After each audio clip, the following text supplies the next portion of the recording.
Bismillahirrahmanirrahim. Assalamualaikum warahmatullahi wabarakatuh. Sebelumnya kami ucapkan terima kasih kepada Bapak Alfalisado yang telah memberikan kesempatan kepada kami kelompok 12 untuk mempresentasikan hasil diskusi kelompok kami mengenai peran kebangsaan Muhammadiyah di Indonesia dengan saya sendiri Uswatun Hasanah NIM 27, kemudian dengan rekan saya Ayu Amalia Ariko NIM 11. Kemudian poin-poin yang akan kami bahas yang pertama adalah sejarah singkat Muhammadiyah, yang kedua yaitu tokoh Muhammadiyah yang aktif dalam kemerdekaan NKRI, yang ketiga adalah Muhammadiyah sebagai pendiri NKRI, dan yang keempat adalah hitah Muhammadiyah dalam kehidupan, yang kelima adalah bentuk dan model peran kebangsaan Muhammadiyah, dan yang keenam adalah tanggung jawab Muhammadiyah terhadap NKRI. Kemudian yang pertama adalah sejarah singkat Muhammadiyah. Muhammadiyah sejak awal berdirinya pada tahun 1912 telah berjuang dalam pergerakan kemerdekaan yang melalui para tokohnya ikut aktif dalam mendirikan Negara Kesatuan Republik Indonesia. Pendiri Muhammadiyah sejak awal pergerakannya melapori pergerakan Islam yang berkemajuan yang diturunkan untuk mewujudkan kehidupan umat manusia yang tercerahkan dan terbangunnya peradaban semesta yang berkemajuan.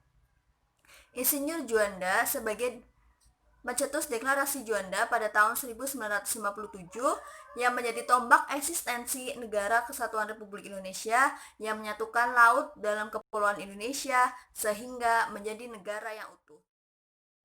Kemudian yang kedua adalah tokoh-tokoh Muhammadiyah yang aktif dalam usaha kemerdekaan NKRI. Yang pertama yaitu ada Kiai Haji Mas Mansur yang menjadi anggota 4 serangkai bersama Insinyur Soekarno, Muhammad Hatta, Ki Hajar Dewantoro yang merintis prakarsa persiapan kemerdekaan Indonesia terutama dengan pemerintah negara Jepang. Yang kemudian kedua adalah Sudirman menjadi tokoh utama perang gerilya dan kemudian menjadi Panglima Tentara Nasional Indonesia.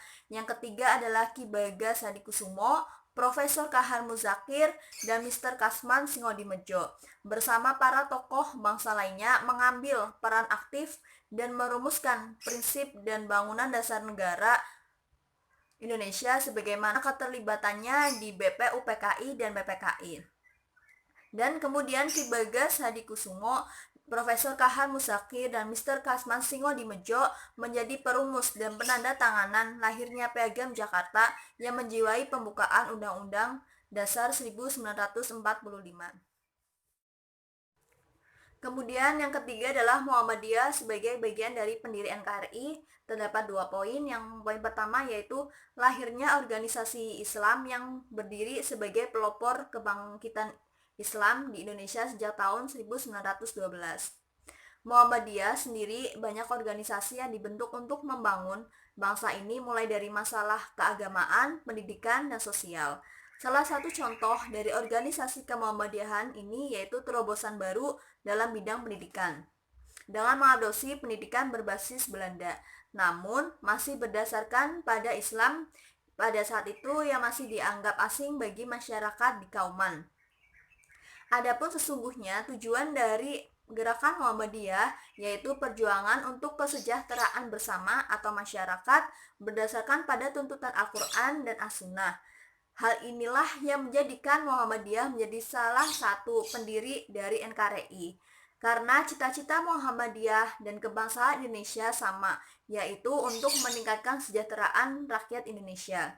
Kemudian yang kedua adalah Muhammadiyah memiliki ideologi yang sama dengan cita-cita Indonesia.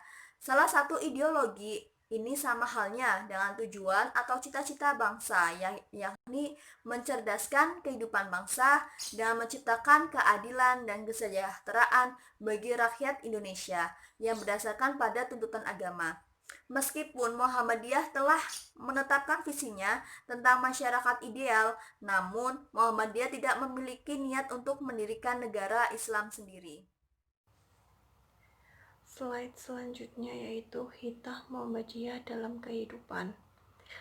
Dalam etimologis, hitah berasal dari bahasa Arab yang berarti rencana, jalan, langkah, atau garis.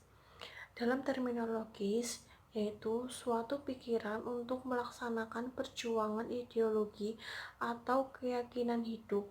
Pada dasarnya, Hitah mengandung garis strategi perjuangan yang merupakan unsur dari ideologi Muhammadiyah. Hitah juga mengandung arti sebagai pemikiran perjuangan yang merupakan tuntunan, pedoman, dan akan kemana arah perjuangan tersebut. Contoh Hitah yaitu Hitah Muhammadiyah dalam kehidupan berbangsa dan bernegara tahun 2002 yaitu Hitah dan Pasar. Yang kedua, Hitah Perjuangan Muhammadiyah tahun 1978, Hitah Surabaya. Yang ketiga, Hitah Muhammadiyah tahun 1971, yaitu Hitah Ujung Pandang. Yang keempat, Hitah Perjuangan Muhammadiyah tahun 1969, yaitu di Ponorogo.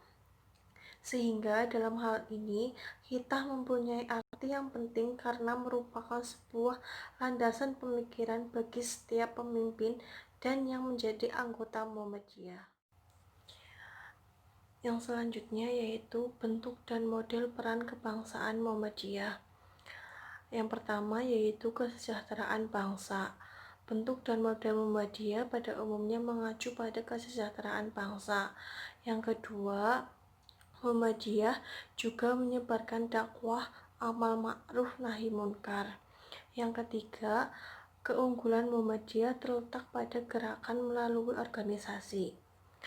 Adapun bentuk dan model organisasi Muhammadiyah yaitu bersifat impersonal atau institusional, bukan sekedar himpunan orang perorangan yang bersifat lembagaan keunggulan. Muhammadiyah terletak pada gerakan melalui organisasi-organisasi Muhammadiyah yang merupakan sebuah instrumen fisik organisasi yang di dalamnya terkandung nilai-nilai dasar, norma, dan strategi perjuangan untuk mencapai tujuan, yakni terwujudnya masyarakat Islam yang sebenar-benarnya. Kemudian, bidang garapan Muhammadiyah. Setidaknya ada 4 hal yang menjadi bidang garapan oleh Muhammadiyah, yaitu yang pertama pendidikan. Contohnya, Jenderal Besar Sudirman. Jenderal termuda ini merupakan kader Muhammadiyah. Kemudian Andrea Hirata dari Laskar Pelangi, Hanung Bramantyo yang termasuk sutradara terkenal. Lembaga pendidikan Muhammadiyah bertebaran mulai dari TK sampai dengan perguruan tinggi yang jumlahnya sangat banyak sekali. Yang kedua, sosial. Bahkan berdirinya ini berkaitan erat dengan surat Al-Quran, yaitu surat Al-Ma'un yang mengisyaratkan kepada kepedulian sosial, maka sering kita kenal dengan teologi Al-Ma'un. Lewat bidang ini, Muhammadiyah membina anak-anak yatim, orang-orang panti jompo, dan juga rumah sakit yang sudah berdiri ratusan tahun. Yang ketiga, dalam hal ekonomi, bidang garapan ini Muhammadiyah ikut membantu memberdayakan masyarakat dengan cara membentuk koperasi dan membina para pedagang. Selain itu juga Muhammadiyah membina para petani yang masih belum memiliki pengetahuan tentang bertani dengan baik. Yang keempat, dalam hal politik, tokohnya yaitu Ki Bagus Hadikusumo. Begitupun ketika terjadi reformasi kader Muhammadiyah yang mempeloporinya yaitu Profesor Dr. Amin Rais, MA atau pendiri IMM, tampil terdepan sebagai pemimpin reformasi. Kemudian selanjutnya yaitu tanggung jawab Muhammadiyah terhadap NKRI. Sebagai bagian terbesar dari Negara Kesatuan Republik Indonesia dan sebagai salah satu pendirinya, Muhammadiyah merasa punya tanggung jawab. Bagi Muhammadiyah, penunaian tanggung jawab ini adalah refleksi keimanan dan sekaligus komitmen kebangsaan. Dan komitmen ini telah dibuktikan oleh Muhammadiyah dengan ikut andil dalam memajukan kebudayaan dan peradaban pada bangsa ini. Tanggung jawab Muhammadiyah terhadap NKRI dilakukan melalui dengan memberikan pencerahan, dengan melakukan gerakan pencerdasan, dengan mendirikan sekolah-sekolah seperti SD, SMP, SMA, dan perguruan tinggi di seluruh Indonesia. Peningkatan kualitas kesehatan dengan mendirikan rumah sakit dan kehidupan sosial serta pemberdayaan taraf kehidupan ekonomi masyarakat dengan membuat amal-amal usaha sebagai lapangan pekerjaan bagi warga yang membutuhkan. Demi kemajuan dan kedaulatan NKRI, Muhammadiyah melakukan dan membangun banyak infrastruktur yang berguna untuk masyarakat. Hal ini merupakan bentuk tanggung jawab Muhammadiyah terhadap NKRI. Muhammadiyah menjadi sebagai karakteristik moral power yang selalu menjadi teladan, pelindung, pengayom, dan penyelamat bagi masa depan bangsa, negara, agama, dan umat manusia. Sekian dulu presentasi dari kelompok kami. Apabila ada kekurangan maupun tutur kata yang salah, kami mohon maaf. Wassalamualaikum warahmatullahi wabarakatuh.